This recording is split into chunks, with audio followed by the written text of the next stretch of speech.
I was just a dishwasher. My boss took me to a meeting as a joke. But when I read the contract out loud, they turned pale. Then the police knocked on the door. Welcome to Cheat Sheet Tales, where loyalty dies, lies bleed out, and the truth hits like a slap to the face. These aren't just stories.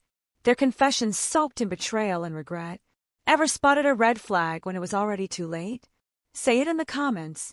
Let's tear into today's tale. There's a rhythm to washing dishes in a busy restaurant. The heat from the machines, the clatter of ceramic against steel, the steam rising in thick clouds. It becomes a kind of background humid, if you let it. But in Hales there was no space for peace. Not for someone like me. The other staff avoided me when they weren't whispering about me. Some thought I was mute. Others thought I was a former inmate or worse. No one really asked, and I never offered the truth. Hales was an upscale astrolabe tucked into the heart of downtown Portland. It had earned itself a reputation. Organic ingredients, moody lighting, and a wine list longer than the menu. The kind of place where couples celebrated anniversaries and executives came to impress clients. Every surface gleamed, from the polish bar to the gleaming kitchen tiles, and Richard Hale, the owner, made sure of it. Richard wasn't a cruel man, but he was tired, and tired men lose their softness. He used to be one of those charming, take command of the room types. But lately, the lines around his mouth had deepened.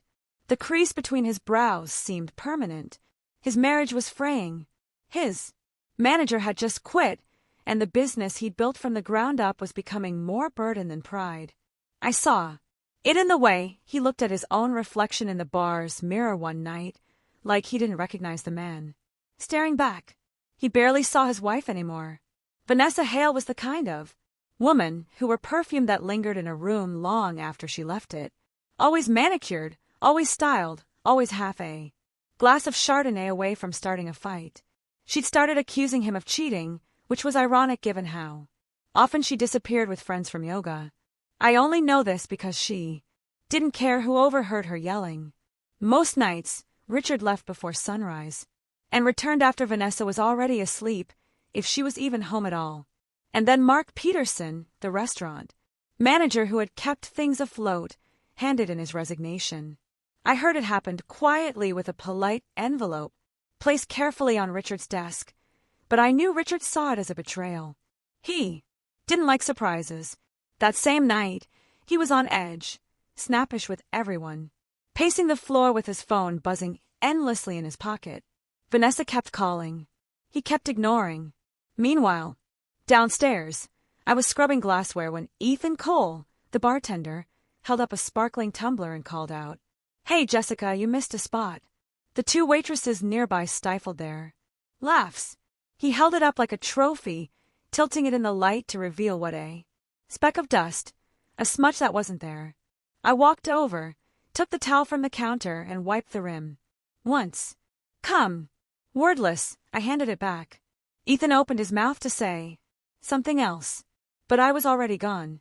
That wasn't the first time. He did it. Often. It became a performance. The way he'd pretend to inspect every glass I touched like I was incompetent.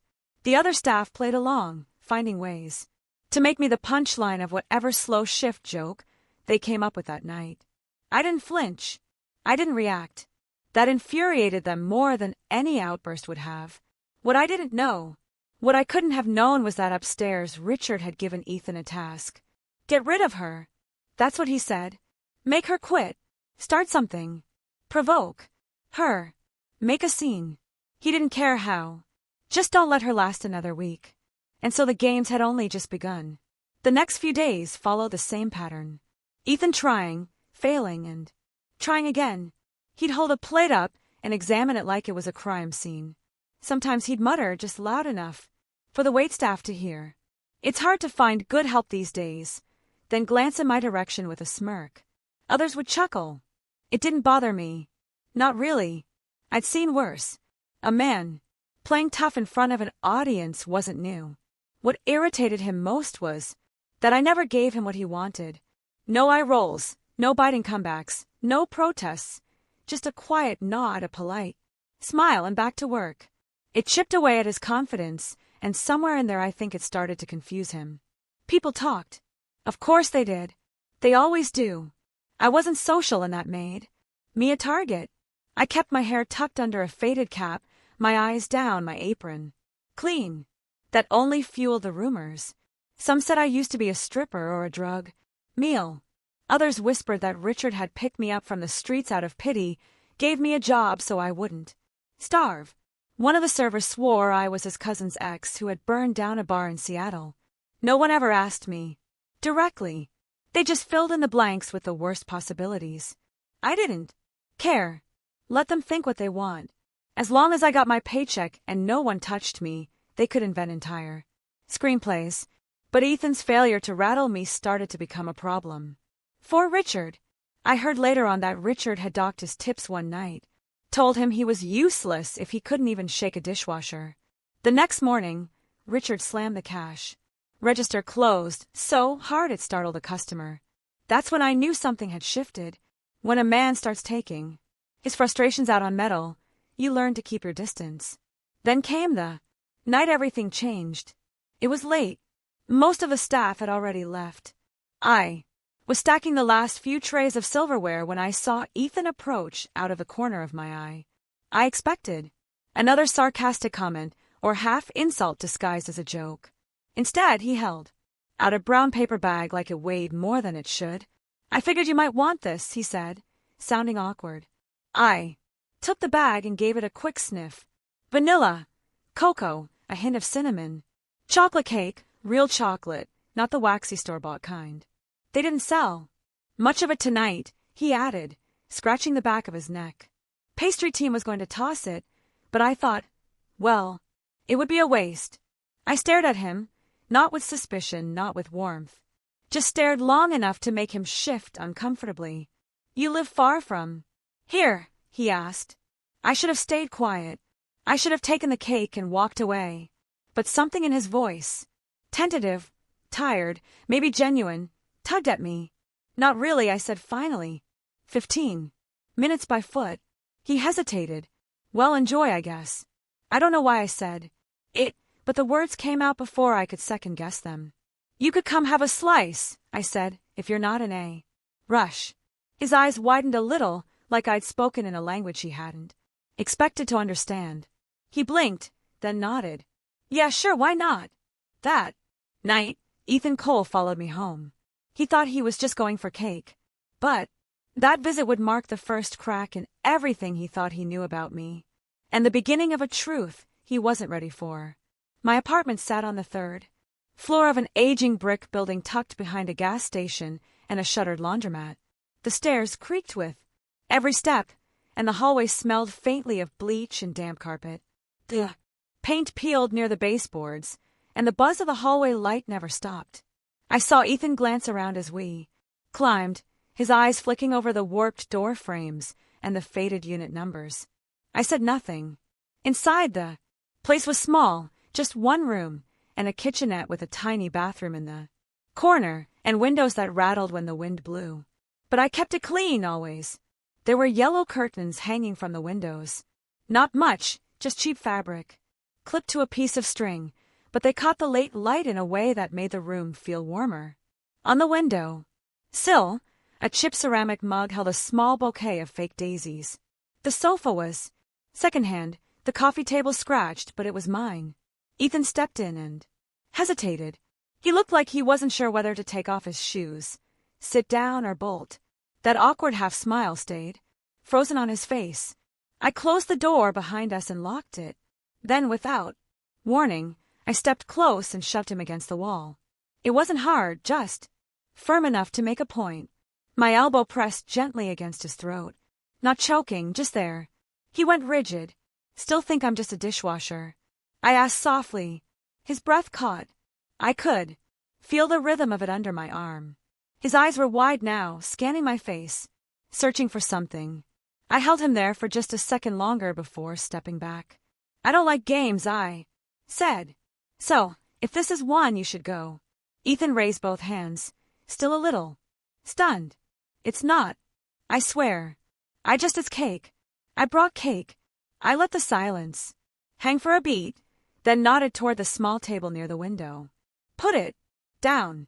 I'll make tea. He exhaled slowly and walked to the table. I heard the bag crinkle as he opened it, heard the shift in his posture as he started to settle in. I moved around the kitchen quietly, heating water, pulling out 2 mismatched mugs and a tin of black tea bags. I had no sugar, no milk, just leaves and steam. We sat at the table and shared the cake in silence for a few minutes. It was better than I expected, moist, dark, not too sweet. Ethan seemed to relax a little, even smiled once. I didn't return it. Then I saw his gaze drift toward the fridge. A photo was pinned there with a flower-shaped magnet. He tilted his head. That your daughter? He asked. I didn't look. Yes. The man next to her. I paused, the fork frozen, halfway to my mouth. Someone I used to know. He looked at me again. You don't seem like the mom type. I set my fork down carefully. She's 5. Her name is Lily. She looks like you. Everyone says that. Where is she now? At a night care center near the East Park. I pick her up after work. She stays there on my shifts. He nodded slowly, then looked down at his plate. The silence was different now. He wasn't playing anymore. And I wasn't hiding. I didn't tell him everything. Not yet. But in that tiny apartment with chipped mugs and yellow curtains, a line had been crossed. He'd seen a sliver of the truth, and from the way his expression changed, I could tell he wouldn't be able to forget it. I don't know why I told him. Maybe it was the quiet. Maybe it was the way he looked at Lily's picture, not with judgment, but something softer. Or maybe I was just tired of carrying it all alone. Whatever the reason, I opened my mouth, and the past came spilling out like a dam had cracked. I wasn't always like this, I said, staring at my tea. I used to come from money. My parents were diplomats, real ones. DC circles, international schools, weekend trips to Europe. I was a girl who wore ballet flats from Paris and spoke 3 languages before I could drive. Ethan didn't say anything, just listened. But I didn't want that life. I didn't care about policy or foreign service, or the career path they'd laid out for me like a gilded sidewalk. I wanted to dance. I smiled just barely. There's something about dancing. When it's good, when it's real, it feels like flying underwater. Like you're defying every rule gravity ever made. My parents hated it. I continued. They thought I was being reckless, immature. When I got accepted into a contemporary dance conservatory instead of Georgetown, my father called me a disgrace. My mother cried for a week. They told me to pack my bags and get out if I insisted on ruining my life. So I did. Ethan's brow furrowed. I could tell he wasn't sure whether to admire me or pity me. Best decision I ever made, I said. Hard, but worth it. I found a crappy dorm room with a shared bathroom and 15 roommates who all smelled like Tiger Balm and ambition. I waited tables at night and danced all day. And somewhere in that chaos, I met Mitchell. His name still caught in my throat. He was in the year above me. Brilliant, not just talented, visionary. When he moved, people stopped to breathe. We fell in love the way artists do. Fast, wild, dramatic. We got into a touring company right after graduation and spent 2 years on the road. Europe, Latin America, Asia. It was magic. Exhausting but magic. Then came Morocco. There's a festival in Marrakesh. We were opening night. The company pulled every string to get us that spot. But someone cut corners. The stage stairs weren't reinforced. They collapsed under us during the entrance. Mitchell got the worst of it. Fractured his leg in 3 places. A shard of what punctured his thigh muscle. The doctor said he might walk again, but dance never. I looked at Ethan. He hadn't touched his tea. We came home, tried to start over. We opened a restaurant, small, Moroccan. Inspired, just a few tables. We poured everything into it. Money, recipes, our hearts, and it worked. People loved it. We were planning to expand when Lily came along. I paused. She wasn't planned, but she was perfect. Ethan nodded slowly. I could tell he was starting to understand the shape of the storm I had weathered. But we hadn't. Reach the worst part. We got an offer from a group of American importers. They had spice farms overseas and promised exclusive product lines, better saffron, rare peppers, new blends. We signed a deal. They even sent a chef to work with us. My voice dropped, but it was set up. The shipment got flagged to customs. Hidden. Inside the spice sacks were illegal narcotics. The kind that gets people 20 years behind bars. The chef disappeared. The importers vanished. Mitchell tried to fight it. He believed we could prove we were framed. I swallowed. He died of a heart attack 2 weeks later. Silence filled the room like a second presence. I could hear Ethan's breath, steady but shallow. I took Lily and ran. Portland was the first place I could afford rent and childcare on the same block. I changed my look, took what work I could, and here I am. Ethan looked at me like he was seeing me for the first time. Not the dishwasher, not the punchline, just a woman who'd been through hell and walked out still standing. Things at the restaurant started to shift again, and not in the quiet way you notice over time. This was sharp, sudden, messy, the kind of tension you feel in the walls. Before a storm, I did witness the explosion firsthand, but word spreads fast in a place like Hales. One of the servers who lived nearby told me Vanessa had waited up for Richard that night, made sure of it. When he walked through the front door, well after midnight, she let him have it. Dishes flew, a lamp shattered, and the shouting carried through the neighborhood until someone threatened to call the cops. The next morning, Richard arrived at the restaurant looking like he hadn't slept. He moved through the dining room like a ghost, jaw clenched so tight I thought he might crack a morel. Then there was the smell. The cologne Richard wore was subtle, clean, citrus, almost forgettable. But that morning, the air around him carried something else. Something floral and heavy. Jasmine and lies. The kind of perfume you can't escape once it's on your skin. It was familiar. Too familiar.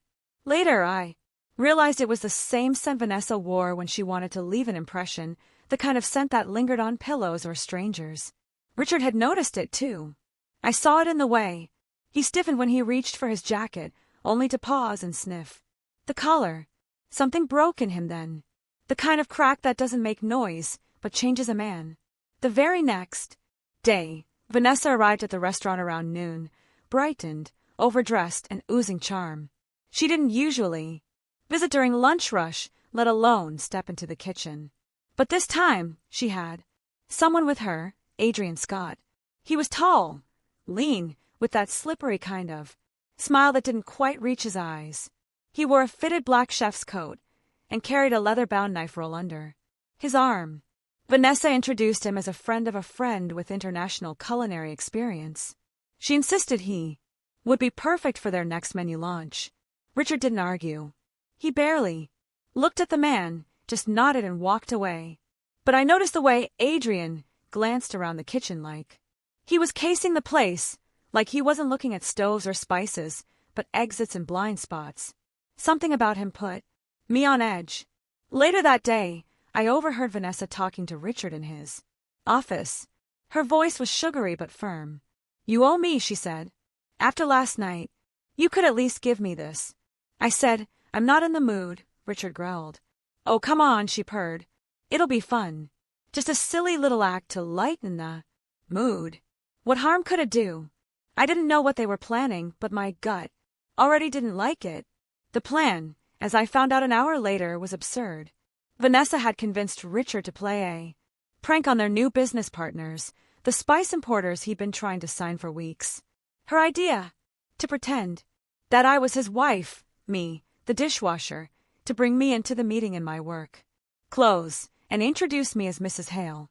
She wanted to watch their reactions, let them squirm, then swoop in with her designer heels and flawless smile for the big reveal.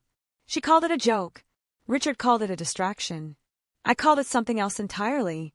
Richard found me in the kitchen about 10 minutes before the meeting. He didn't bother with small talk. "I need you to come upstairs," he said flatly. "You're going to play my wife for about 5 minutes. Just stand there and smile. Then Vanessa will show up and the joke ends." That's it. I didn't answer right away. I peeled off my gloves and wiped my hands slowly on a towel. He was already turning to leave. Richard, I said calmly. Why me? He stopped, his shoulders tensed. Because she asked for it. That wasn't an answer. Not really. But I followed him anyway. The conference room was small, sterile, and far too cold. 2 men were already seated at the table. Bakelite Morgan and his associate Lucas Tran. They looked the part of legitimate businessmen. Crisp suits, polished shoes, firm handshakes, but their eyes told a different story.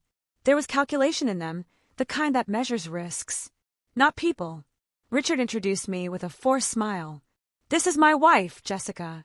She helps out around the restaurant sometimes. Doesn't mind getting her hands dirty. The 2 men stood and nodded politely. They didn't ask questions, but I saw the flicker of surprise. I was still wearing my apron and hairnet. The smell of dish soap clung to my skin. We appreciate you taking time today, Vital said. We're very eager to finalize this partnership. Lucas handed Richard a folder. Standard contract. You'll find the terms favorable. I didn't wait for Richard to open it.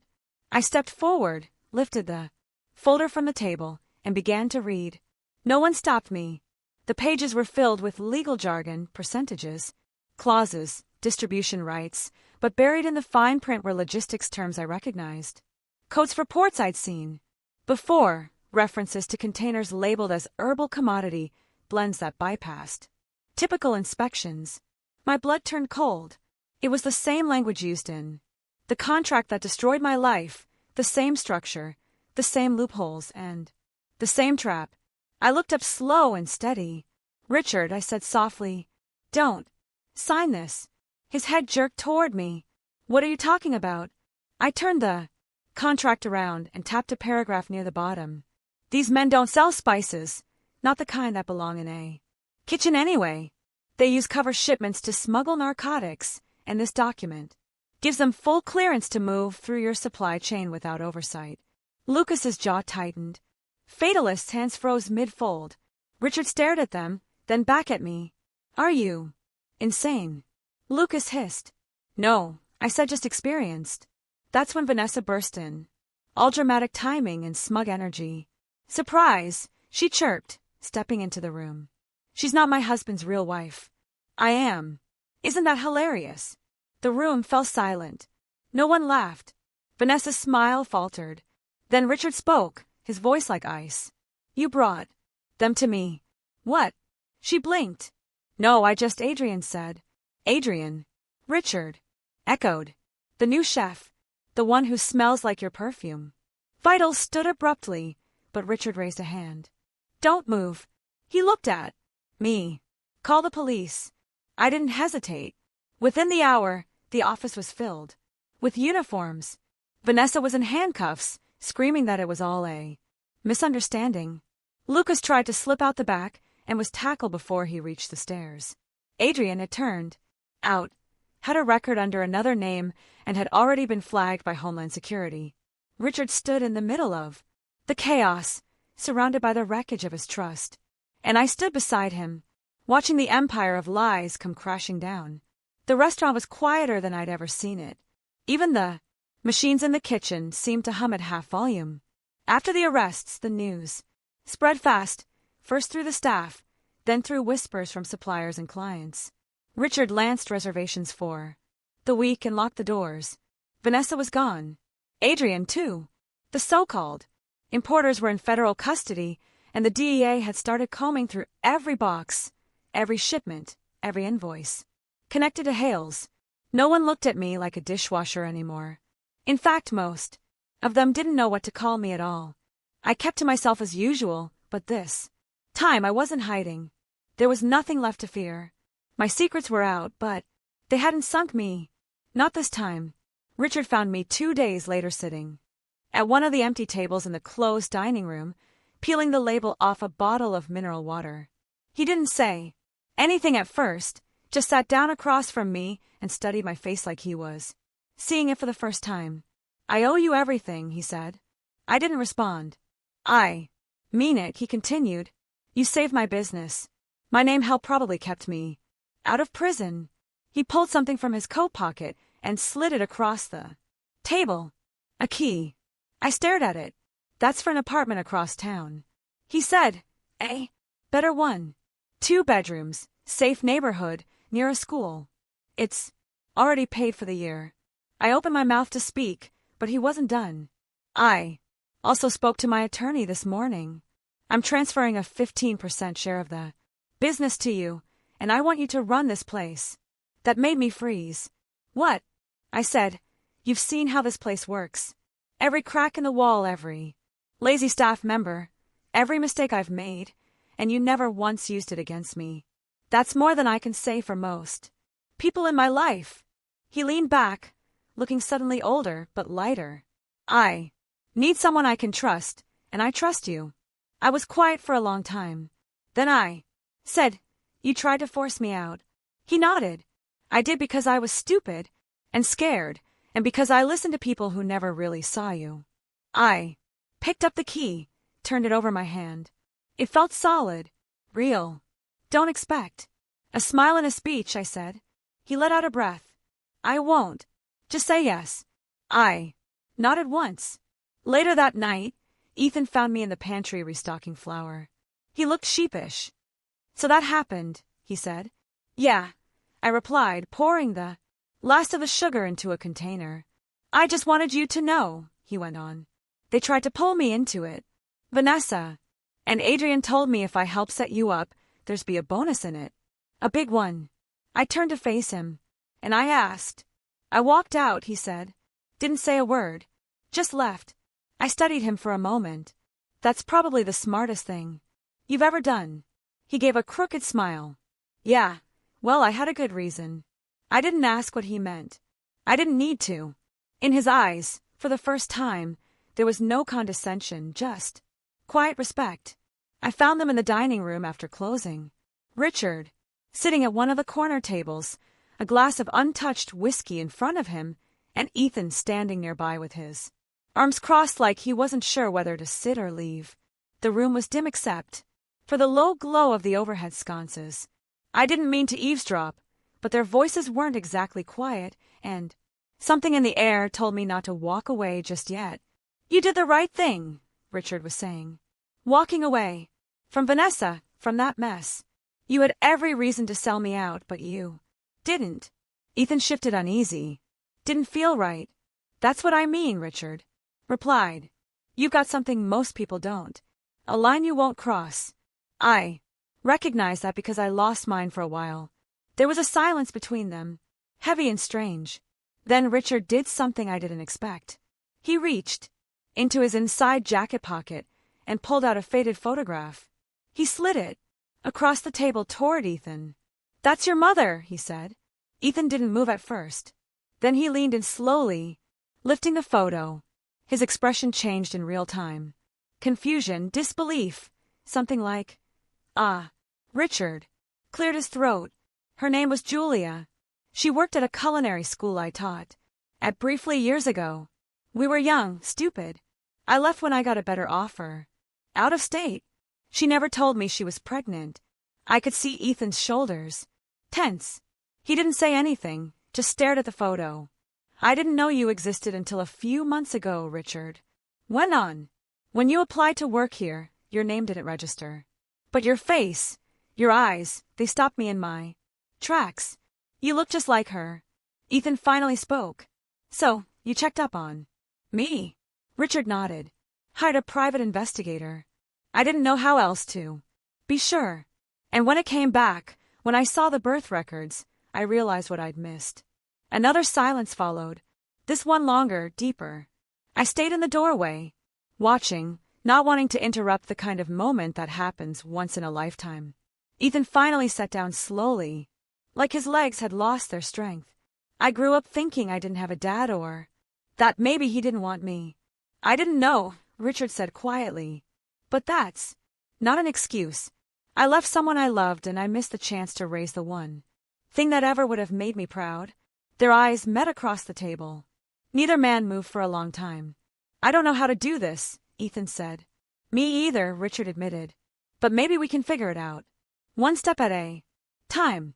From where I stood, I felt something shift, like the air had cleared, like 2 lost pieces of Something had finally clicked into place. Later that night, Ethan found me, locking up the back. He didn't say anything, just stood next to me, watching the parking lot disappear into fog. "So," I said softly, "you've got a dad now." He nodded, eyes ahead. "Yeah, I guess I do." "You okay?" "I don't know," he said, "but I think I might be." I didn't press further. Some truths don't need discussion. They just need time to settle. It was a Sunday morning, the kind where the sky forgets to be anything but blue, and the breeze carries that crisp promise of change. I stood by the window of our small home on the edge of town, watching Lily chase butterflies across the backyard in her rain boots, even though it hadn't rained in days. She laughed so loud it echoed, off the fence and into the trees. That sound alone made everything I'd been through worth it. A full year had passed since the night everything collapsed and rebuilt itself. Richard had married Julia. Yes, that Julia just 3 weeks ago in a quiet ceremony out in Asheville where they'd first met. I wasn't invited to the wedding, but I saw the pictures. Julia wore a sky blue dress, and Richard looked lighter than I'd ever seen him. Like something in him had finally been set right. Ethan walked him down the aisle. I think that meant more to Richard than the wedding itself. As for me, I was still at the restaurant, but everything was different now. I managed the floor, ran the books, trained the staff. People looked at me differently, not with suspicion or contempt, but with respect. Some even came to me for advice. I'd stopped hiding behind the wig long ago. My real hair had grown out, curling softly past my shoulders. My face looked different, too. Less shadow, more light. I didn't wear armor anymore. I didn't need it. One afternoon, just as we were closing up for the day, Ethan leaned against the bar with that half smile of his and asked, "You ever think about starting over?" I raised an eyebrow. "You mean beyond everything? We've already started over." He shrugged, but there was something serious behind the grin. "I mean you and me, not as coworkers or housemates, something more." For a moment I couldn't speak. Not because I didn't know the answer, but because I had known it for a while. "I thought you'd never ask," I said. He didn't kiss me then. Not yet. He just smiled wider and nodded like something had been settled inside him.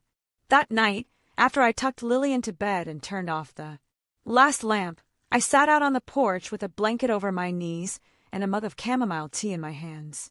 The stars blinked above like quiet reminders.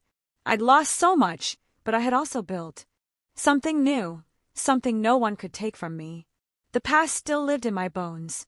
The betrayal, the running, the pain, but so did the strength, the will to survive, the grace to forgive, not for their sake, but for mine. Lily called me mommy in her sleep sometimes. That word, once so heavy, now felt like light, like music. Ethan moved in slowly. Over weeks. A book left on the coffee table, his shoes by the door a second. Toothbrush. No rush, no pressure, just life unfolding one small kindness at a time. And me, I was no longer the woman who scrubbed dishes in silence, who hid in corners, who flinched at raised voices. I had found my voice again, my name, my place. Some scars never fade, but they don't have to. They remind us. We survived. So when people ask me how I did it, how I walked through fire and came out whole, I tell them the truth. I didn't come out whole. I came out stronger. And that's better.